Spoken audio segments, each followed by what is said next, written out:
Exciting tutorial for today. We're going to jump in After Effects and recreate the locked-on stabilization effect that you see all over the internet. Let's jump in and get started. So we're going to work with this clip here, and if we're going to play it back, you can see the car is shifting to the edge of the screen, and overall the footage is shaky, and we want to be smooth and consistent. So we're going to track a badge. For that, we're going to go to the tracker, and if you don't see it, go to the window and click on tracker.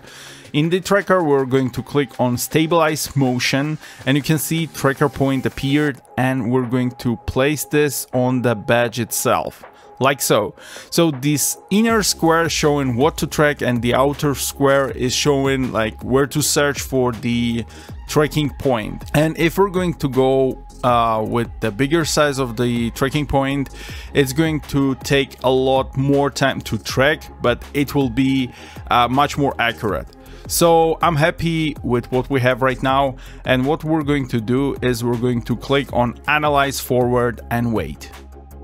So you can see all these points, so the tracking is completed. What we're going to do next, we're going to click apply and make sure that apply dimensions is set to X and Y and press OK.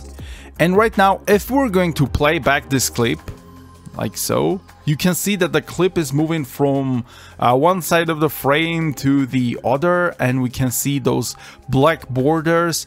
But if we pay closer attention, the badge itself is in the middle. So basically, if we're going to go, you can see like the badge is in the middle. And in order to get rid of this black edges, we're going to press S, and we're going to scale this clip like so.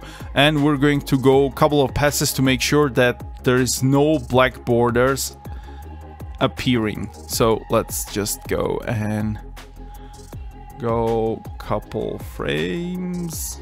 You can see it's here, so we can also move a clip like so, and let's view it one more time. You can see it appears again. So we're going to scale a bit more, and if we're going to play it back right now, you can see that everything is smooth and everything is perfect. You can spice up things with speed ramps, motion blur, rotoscoping, but let's leave it to another tutorial.